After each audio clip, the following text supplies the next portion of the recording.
18 अप्रैल 1912 America के New York में रात के 9:30 बजे घनघोर बारिश में करीब 40,000 लोग दिल थामे हुए किसी का इंतजार कर रहे थे।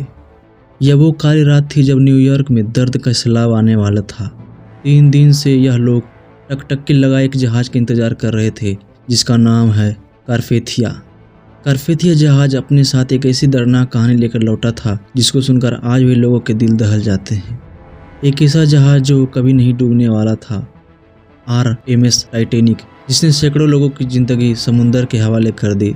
और कारपेथिया जहाज पर मौजूद चुनिंदा लोग जिन्होंने टाइटैनिक के रौद्र रूप को अपनी आंखों से देखा था। यह इतिहास की वह दिल दहला देने वाली घटना थी जिसको कोई भी इंसान भुला नहीं सकता। यह घटना अपने पीछे कई रहस्यों को छोड़कर चली गई।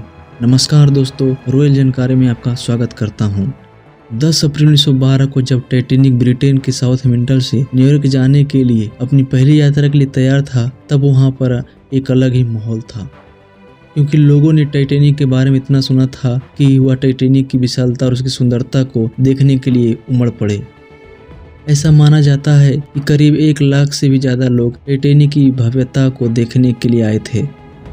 और इतनी भीड़ टाइटैनिक को देखने क्यों नहीं आती, क्योंकि टाइटैनिक था इतना भव्य। यह जहाज 269 मीटर लंबा और इसकी ऊंचाई करीब 53 मीटर था, जो कि एक 8 मंजिला ऊंची इमारत से भी ज़्यादा ऊंचा था। यह जहाज बाहर से देखने में जितना भव्य लगता था, उससे ज़्यादा आलीशान तो यह अंदर से था। यह इतना लग्जरियस जहाज था कि इसमें 2 बड़े बड़े ground stairs, heated swimming pool, gym, 4 restaurant, library, Turkish bath, electronic bath और बार्बर शॉप आदि थे। ऐसा मानो कि टाइटैनिक एक चलता फिरता लग्जरियस होटल था जिसमें हर तरह की सुविधा मौजूद थी। टाइटैनिक लग्जरी के मामले में तो खास थी ही, लेकिन एक और बात टाइटैनिक को खास बनाती थी, वो थी टाइटैनिक की सेफ्टी। ये उस समय दुनिया का सबसे बड़ा सेफ और मजबूत जहाज था। टाइटैनिक को इस तरह से बनाया गया था कि इसका पूरा नाम ही अनसिंकेबल था, मतलब कभी न डूबने वाला जहाज। और देखा जाए तो टाइटैनिक था ही ऐसा जहाज जो कभी नहीं डूब सकता था, क्योंकि इसको बनाया ही कुछ इस तरह से गया था कि इसमें डबल बॉटम हॉल का इस्तेमाल किया गया था। दरअसल इस जहाज के इस बाहरी आवरण को बोला जाता है जो जहाज को मजबूती देता है। यह स्टील का बना हुआ एक मजबूत स्ट्रक्चर होता है। इसे आप जहाज की रीढ़ की हड्डी भी बोल सकते हैं। ये जहाज की मेन बॉडी होता है। टाइटैनिक का यह हल वैसे तो बहुत मजबूत था, लेकिन इसे ज़्यादा सेफ बनाने के लिए टाइटैनिक के इस निचले वाले हिस्से यानी बॉटम में डबल हल का इस्तेमाल किया गया था। दरअसल समुद्र में कोई शिप चलती है तो उसका ज़्यादातर इस निचले वाले हिस्से में किसी अंदरूनी चट्टान या अन्य चीज़ों से टकराने का डर रहता है। तो टाइटैनिक का डबल बॉटम हॉल होने की वजह से अगर इसका निचला वाला हल किसी इम्पैक्ट में टूट जाए तो दूसरा हल टाइटैनिक को सुरक्षित रखेगा और इसे डूबने से बचा लेगा। और टाइटैनिक का दूसरा सेफ्टी फीचर इसे ज़्यादा सेफ बना देता है। दरअसल टाइटैनिक को 16 वाटर टाइट कंपार्टमेंटल डिवाइस में किया गया था। दरअसल जहाज का ये निचला वाला भाग शिप का मेन पोर्शन होता है जो पानी के अंदर चलता है। अब अगर मानकर चलो कि जहाज के इस वाले हिस्से में कहीं पर भी कोई छेद हो जाए तो धीरे धीरे जहाज के अंदर पानी भरने लगेगा और कुछ समय बाद जहाज पानी के अंदर डूब जाएगा। लेकिन टाइटैनिक के इस निचले हिस्से को 16 वाटर टाइट कंपार्टमेंटल में बांटा गया था। इससे फायदा ये होने वाला था कि अगर बाई चांस जहाज साइड से किसी चट्टान से टकराता है और उनमें लीकेज होता है तो जहाज का जो कंपार्टमेंटल क्षतिग्रस्त हुआ है केवल उसी में पानी भरेगा और बाकी के कंपार्टमेंटल में पानी फ्लो नहीं करेगा, जिससे जहाज डूबने से बच जाएगा। और टाइटैनिक इतना बड़ा जहाज था कि अगर इसके 16 में से 4 कंपार्टमेंट्स में पानी भर जाए तो भी यह डूबने वाला नहीं था। और ऐसा होना एक असंभव की बात थी। इसके एक साथ 4 से ज़्यादा कंपार्टमेंट्स डैमेज हो जाए, क्योंकि यह कंपार्टमेंट्स बहुत बड़े बड़े थे। भला कोई चट्टान भी इस जहाज को कैसे डुबा सकती थी। इसी वजह से इस जहाज को कभी ना डूबने वाला जहाज यानी कि अनसिंकेबल बोला जाता था। टाइटैनिक को व्हाइट स्टार लाइन कंपनी ने करीब 3 सालों में बनाकर तैयार किया था। 2 अप्रैल 1912 को टाइटैनिक जहाज बनकर तैयार हो चुका था और इसके कुछ दिन बाद यानी 10 अप्रैल 1912 को इसे अपनी पहली यात्रा के लिए तैयार किया जाता है। इस जहाज में उस जमाने के बड़े बड़े लोग बैठे थे। इसमें कुछ ऐसे प्रवासी भी थे जो अमेरिका जाकर एक नए जीवन की शुरुआत करने वाले थे। इस जहाज़ के कप्तान ने 62 साल के एडवर्ड जॉन स्मिथ, जो कि एक अनुभवी कप्तान थे। ऐसा माना जाता है कि यह उनकी आखिरी सफ़र था। इसके बाद यह रिटायरमेंट लेने वाले थे। इस जहाज़ पर करीब 2240 पैसेंजर्स और क्रू मेंबर्स थे। वैसे तो साउथहैम्पटन से न्यूयॉर्क पहुंचने में 7 से 8 का समय लगता था, लेकिन टाइटैनिक उस ज़माने का सबसे तेज़ चलने वाला जहाज़ था। तो व्हाइट स्टार लाइन कंपनी चाहती थी कि यह जहाज़ 6 दिनों में न्यूयॉर्क पहुंचे और लोग टाइटैनिक की भव्यता के साथ साथ इसकी रफ्तार को भी जाने। इस वजह से कंपनी की ओर टाइटैनिक के कप्तान स्मिथ को जहाज को फुल स्पीड में चलाने का इंस्ट्रक्शन मिले थे। टाइटैनिक को बने हुए अभी ज़्यादा समय नहीं हुआ था और न ही टाइटैनिक के सेफ्टी टेस्ट और ट्रेवल्स हुए थे, लेकिन फिर भी टाइटैनिक को एक लंबे यात्रा के लिए तैयार किया जा रहा था और इसका एक बहुत बड़ा कारण था। दरअसल व्हाइट स्टार लाइन कंपनी की एक और शिप थी, ओलंपिक, जो देखने में तो टाइटैनिक की तरह ही थी लेकिन इससे छोटी थी। इस वजह से ओलंपिक शिप को टाइटैनिक की बहन बोला जाता था। मार्च 1912 को ओलंपिक शिप में खराबी आ गई थी। इस वजह से ओलंपिक इमरजेंसी में बंदरगाह पर रिपेयर होने के लिए आई। अब यह शिप इतनी बड़ी होती है कि इसको रिपेयर होने में कई महीने का समय लग जाता है, तो इस वजह से व्हाइट स्टार कंपनी का बिजनेस इन महीनों में बंद पड़ जाता। तो कंपनी ने अपने बिजनेस को जारी रखने के लिए अगले ही महीने यानी अप्रैल में अपनी नई शिप टाइटैनिक को लॉन्च करने का फैसला किया। अब क्योंकि यह टाइटैनिक की पहली यात्रा थी, जिस वजह से टाइटैनिक के क्रू में कुछ अनुभवी लोगों को होना ही भी जरूरी था। इस वजह से टाइटैनिक के कुछ क्रू मेंबर्स को हटाकर ओलंपिक के कुछ क्रू मेंबर्स को टाइटैनिक के क्रू मेंबर में शामिल किया गया। टाइटैनिक के एक ऑफिसर था डेविड ब्लेयर। इसको हटाकर अपनी जगह पर ओलंपिक के एक अफसर को इसी की जगह पर ड्यूटी पर नियुक्त किया गया। तो डेविड ब्लेयर जब शिप को छोड़कर अपने घर जा रहा था तो वह गलती से अपने लॉकर की चाबी को भी अपने साथ ले गया और दुर्भाग्य से टाइटैनिक पर मौजूद इकलौती दवीन भी उसी लॉकर में बंद थी। डेविड ब्लेयर के द्वारा की गई यह छोटी सी गलती आगे चलकर टाइटैनिक को डुबा देती है। आखिर वो घड़ी आ ही गई जब 10 अप्रैल 1912 को टाइटैनिक अपने पहले ऐतिहासिक सफर पर रवाना होता है। कैप्टन स्मिथ भली भांति जानते थे कि साल के इन महीनों में समुद्र में बहुत ज़्यादा आइसबर्ग मिलते हैं। इस वजह से उन्होंने खतरे को भांपते हुए नॉर्दर्न रूट के सीधे रास्ते को छोड़ते हुए साउदर्न रूट के इस थोड़े लंबे रास्ते को चुना। दरअसल आइसबर्ग समुद्र में मौजूद छोटे छोटे बर्फ के पहाड़ होते हैं। यह बर्फ का पहाड़ ग्लेशियर से टूटकर समुद्र के लहरों के साथ बीच समुद्र में आ जाते हैं। आप इस मैप को देखिए, इसमें ग्रीनलैंड से बर्फ के ये छोटे छोटे पहाड़ टूटकर इस रास्ते के द्वारा अटलांटिक ओशियन में पहुंचते हैं। तो यह वाला जो रीजन है, इसमें अप्रैल के महीने में बहुत ज़्यादा आइसबर्ग टूटकर आते हैं। लेकिन अच्छी बात यह है कि इन आइसबर्ग को अटलांटिक ओशियन में पहुंचते पहुंचते करीब 2 साल लग जाते हैं और अटलांटिक ओशियन तक पहुंचते पहुंचते वो आइसबर्ग पिघलकर समुद्र के पानी में विलीन हो जाते हैं। जो आइसबर्ग बहुत ज़्यादा बड़ा होता है वही अटलांटिक ओशियन के बीच आ जाता है। तो कैप्टन स्मिथ ने आइसबर्ग के खतरे को टालने के लिए इस रास्ते के बजाय दूसरे थोड़े दूर के रास्ते को चुना, जहां पर आइसबर्ग मिलने के चांसेस बहुत कम हो। यह वही समय था जब जहाज में आइसबर्ग इत्यादि को देखने के लिए ज़्यादा कोई खास टेक्नोलॉजी नहीं होती थी। इस वजह से जहाज के सामने थोड़ी ऊंचाई पर यहाँ पर एक क्रोज नेस्ट होता है। इसे लुकआउट पर भी बोला जाता है। इस क्रोज नेस्ट में हमेशा 1 से 2 लोग दूरबीन लेकर बैठे रहते हैं, जो दूर तक सामने देखते रहते हैं कि जहाज के सामने कोई अड़चन तो नहीं है जिससे जहाज टकरा जाए। और जब यह जहाज पानी में चलते हैं तो यह सभी जहाज वायरलेस रेडियो के जरिए एक दूसरे को संदेश भेजते रहते हैं कि कौन सी जगह पर क्या अड़च है। जब टाइटैनिक आधे रास्ते पर पहुंच चुका था तब इसको कोरोनिया शिप से आइसबर्ग होने की पहली चेतावनी मिली है। यह आइसबर्ग अभी टाइटैनिक से 1 दिन की दूरी पर था। टाइटैनिक पर सीनियर ऑफिसर जैक फिलिप्स इस वायरलेस रेडियो सिस्टम को ऑपरेट कर रहे थे और दूसरे जहाज़ों के साथ संपर्क में बने हुए थे। 14 अप्रैल को दोपहर में टाइटैनिक को आइसबर्ग के होने की दूसरी चेतावनी मिलती है। वायरलेस ऑपरेटर जैक फिलिप्स इन चेतावनियों को जहाज के कप्तान को आगाह करते हैं। टाइटैनिक की इस पहले सफ़र पर टाइटैनिक का मालिक जोसेफ ब्रूस भी था।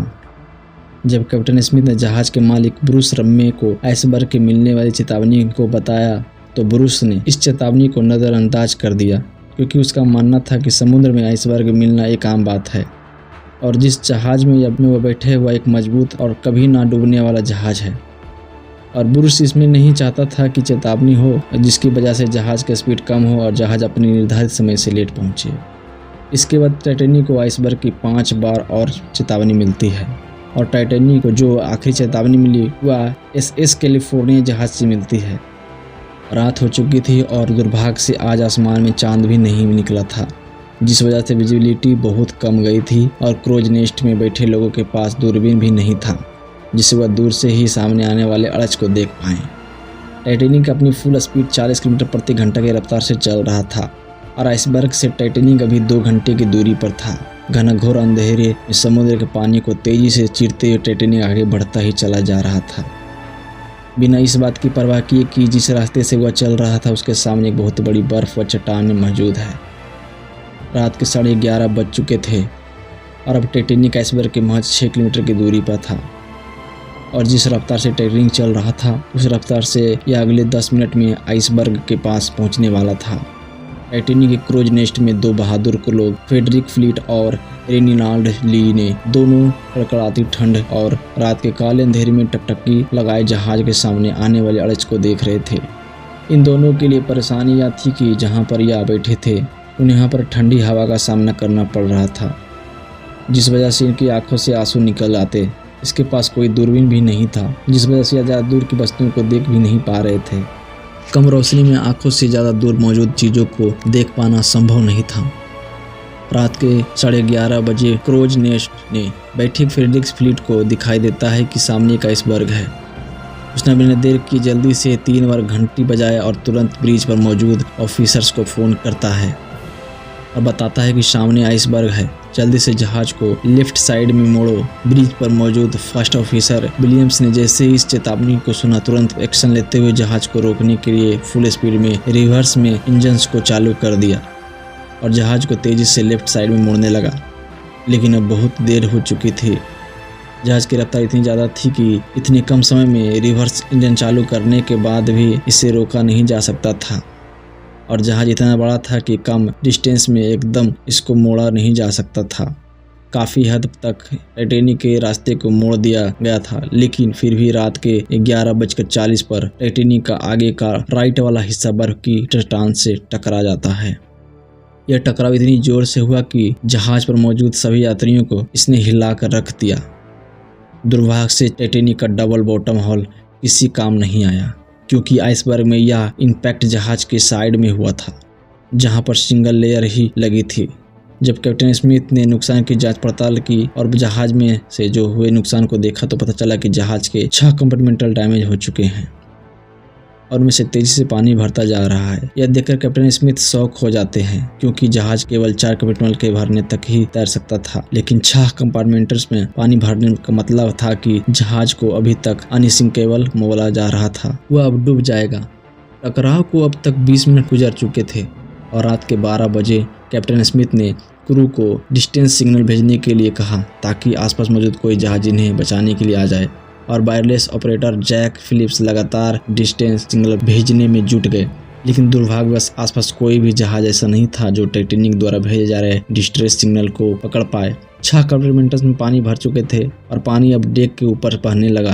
कैप्टन स्मिथ लाइव बोट्स को समुद्र में उतारने का आदेश देते हैं और सही लाइफ बोट्स को बाहर निकालने जाने लगा। दुर्भाग्यवश उस समय टाइटैनिक पर केवल 20 लाइफ बोट्स मौजूद थी और एक लाइट बोट की क्षमता केवल 65 लोगों की ही थी। 20 लाइफ बोट्स के द्वारा केवल लगभग 1200 लोगों को ही बचाया जा सकता था और जहाज पर 2200 लोगों से ज़्यादा लोग मौजूद थे। हड़बड़ी में शुरुआत में जो लाइफ बोट्स उतारी जा रही थी उसमें केवल 27 से 28 लोगों को ही भेजा जा रहा था। प्रोटोकॉल यह था कि औरतों और बच्चों को पहले लाइफ बोट्स में भेजा जाएगा। जहाज पर अभी भी कुछ ऐसे लोग थे जो यह मान रहे थे कि यह जहाज कभी डूब ही नहीं सकता और वह एकदम रिलैक्स थे।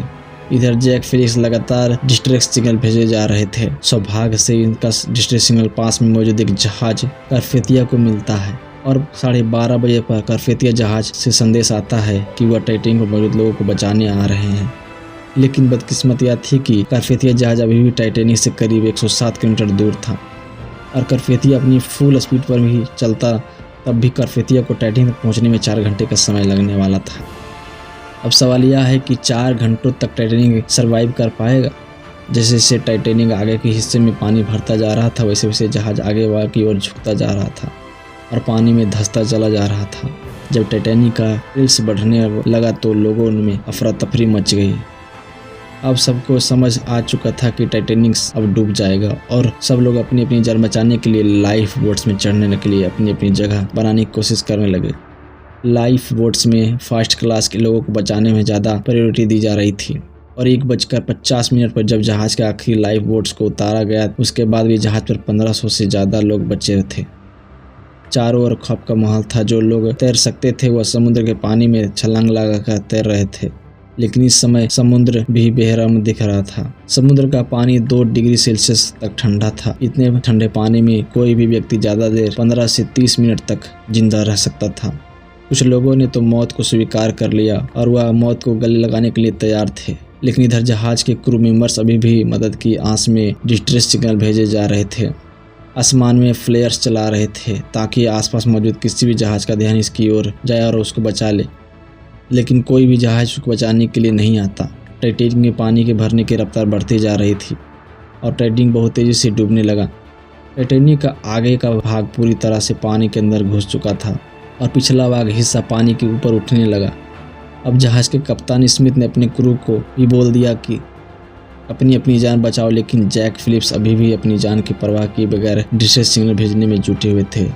जब तक जहाज पर इलेक्ट्रिसिटी थी तब तक फिलिप्स उसकी मदद करने आ रही थी। इकलौती शिप कार्पेथिया संपर्क बनाए हुए थे। कैप्टन स्मिथ ने अपनी जहाज को न छोड़ने का फैसला किया। जब जहाज का आगे का भाग पूरी तरह से पानी में अंदर घुस चुका था तो शॉर्ट सर्किट की वजह से जहाज पर अंधेरा छा गया। अटलांटिक ओशन में लोगों की चीख गूंज रही थी। जहाज का पिछला भाग पूरी तरह से हवा में खड़ा था और दबाव इतना ज़्यादा बढ़ गया कि टाइटैनिक 2 भागों में टूट गया और रात के 2:20 पर आरएमएस टाइटैनिक देखते देखते अटलांटिक महासागर की गोद में समा गया। कभी न डूबने वाला जहाज महज 2 घंटे 40 मिनट में समुद्र की गहराई में चला गया। जो 1500 लोग इस पर सवार थे उनमें से कुछ इसके साथ डूब गए और कुछ को तो समुद्र के ठंडे पानी ने मार डाला। कैप्टन स्मिथ अंत तक अपने जहाज पर ही डटे रहे। टाइटैनिक के डूबने के करीब 2 घंटे के बाद अगले दिन की सुबह में कार्पेथिया जहाज बचे हुए लोगों को रेस्क्यू करने के लिए पहुंचता है और केवल 706 लोग ही इस हादसे में जिंदा बचे थे। 3 दिनों के बाद 18 अप्रैल 1912 को रात के 9:30 बजे कार्पेथिया न्यूयॉर्क पहुंचा, जहां पर 40,000 लोगों ने तेज बारिश में कार्पेथिया का इंतजार कर रहे थे। इस हादसे के बाद कई ऐसे सवाल खड़े हुए जिसका जवाब आज भी लोग खोज रहे हैं, लेकिन जब इसकी इन्वेस्टिगेशन की गई तो एक चौंकाने वाली बात सामने आई। जब टाइटैनिक जहाज डूबा था तब उस पर मौजूद हर एक व्यक्ति को बचाया जा सकता था, क्योंकि टाइटैनिक से महज 37 किलोमीटर दूर एक जहाज मौजूद था जो समय पर आकर मदद कर सकता था। यह वही MS कैलिफोर्निया जहाज था जिसने आखिरी बार टाइटैनिक को आइसबर्ग की चेतावनी दी थी। लेकिन इसकी क्या वजह थी कि SS कैलिफोर्निया जहाज टाइटैनिक की मदद करने के लिए नहीं गया, जबकि उन्हें होराइजन में आसमान में छोड़ी जाने वाली फ्लेयर्स भी दिखाई दे रही थी। तो इन्वेस्टिगेशन में पता चला कि समुद्र में आइसबर्ग के खतरों को देखते हुए कैलिफोर्निया जहाज ने रात में आगे न बढ़ने का फैसला किया और उन्होंने रात में अपने वायरलेस रेडियो को भी बंद कर दिया था, जिससे उसको टाइटैनिक का कोई भी संदेश सिग्नल रिसीव नहीं हो पाया। जब SS कैलिफोर्निया के क्रू ने टाइटैनिक से उड़ने वाले रॉकेट्स और फ्लेयर को देखा तो उन्होंने कैलिफोर्निया के कप्तान स्टैनली लॉर्ड को इस बात की जानकारी भी दी। स्टैनली लॉर्ड ने अपने क्रू को मोर्स लैंप से टाइटैनिक को संकेत भेजने को कहा और SS कैलिफोर्निया का क्रू में मोर्स लैंप से टाइटैनिक को सिग्नल भेजता रहा, लेकिन शायद टाइटैनिक पर इतनी बड़ी हड़बड़ मची हुई थी कि किसी ने SS कैलिफोर्निया से आ रहे मोर्स सिग्नल को भी नहीं देखा। दरअसल उस समय इस तरह से मैसेज और डॉट्स के द्वारा एक के दूसरे जहाज से संपर्क करने के लिए मोर्स कोड का इस्तेमाल किया जाता था। काश कैलिफोर्निया जहाज का रेडियो ऑन होता तो शायद इस दुर्घटना में इतनी जानें बच जाती। टाइटैनिक इस हादसे को हुए साल दर साल गुजरती जा रही थी, लेकिन एक सवाल लोगों को परेशान किया जा रहा था कि आखिर वह जहाज जिससे कभी न डूबे जाने वाला बोला जा रहा था वो कैसे डूब गया। इस सवाल का जवाब तभी मिल सकता था जब टाइटैनिक जहाज का मलबा मिले। खूब सारी खोजबीन की, लेकिन अटलांटिक महासागर ने टाइटैनिक को अपनी गोद में ऐसे छुपा रखा था कि उसका मलबा किसी को भी नहीं मिल रहा था। RSS टाइटैनिक के मलबे को समुद्र की गहराइयों में ढूंढते ढूंढते 70 सालों से भी ज़्यादा समय गुजर चुका था। तब जाकर सितंबर 1985 में पहली बार टाइटैनिक के मलबे की झलक देखने को मिली। अमेरिकन ओशिनोग्राफर रॉबर्ट बिलार्ड वो व्यक्ति थे जिन्होंने टाइटैनिक के मलबे की खोज निकाला था, और जब से टाइटैनिक का मलबा मिला तब से लेकर आज तक इस पर कई बार खोज भी होती रही। लेकिन टाइटैनिक के मलबे पर की गई शोधों ने इस बात की गुत्थी को सुलझा दिया कि यह अनसिंकेबल जहाज आखिर क्यों और कैसे डूबा। ओशियानोग्राफर्स के होश उड़ गए जब उन्होंने टाइटैनिक के मलबे को देखा, क्योंकि टाइटैनिक समुद्र के बॉटम में 2 हिस्सों में टूटा पड़ा है। जहाज का आगे का हिस्सा बहुत ही अच्छी कंडीशन में है, लेकिन पिछला वाला हिस्सा इतनी बुरी कंडीशन में है कि उसको देखकर ऐसा लगता है कि यह टाइटैनिक जहाज दूसरा भाग है ही नहीं, और पिछला वाला हिस्सा फ्रंट वाले हिस्से से करीब 2000 फीट की दूरी पर है। काफ़ी खोजबीन के बाद पता चला कि जब टाइटैनिक को बनाया गया था तब इसमें टाइटैनिक के हल को मजबूती देने के लिए जो रिवेट्स लगाई गई थी वो स्टील की नहीं बल्कि कास्ट आयरन की थी। यहाँ पर कंपनी ने जहाज को बनाते हुए क्रस्ट कास्टिंग करने की कोशिश की। अब चूंकि कास्ट आयरन स्टील से नरम होता है, इस वजह से जिस जगह पर आइसबर्ग टाइटैनिक की बॉडी से टकराया उस जगह के रिवेट्स प्रेशर बढ़ने की वजह से खुल गए हैं और आपस में जुड़ी प्लेट्स अपनी जगह से खिसक गई, जहां से पानी का अंदर घुसने का रास्ता मिल गया। आज टाइटैनिक का मलबा समुद्र की गहराइयों में वातावरण की लड़ाइयों लड़ते हुए अपने अस्तित्व को खोता जा रहा है, और ऐसा माना जाता है कि आने वाले कुछ सालों में समुद्र से टाइटैनिक की ये निशान भी गायब हो जाएगी। टाइटैनिक यह घटना सच में एक दिल दहला देने वाली घटना थी। ऐसे ही वीडियो देखने के लिए आप हमारे चैनल रॉयल जानकारी से जुड़ें।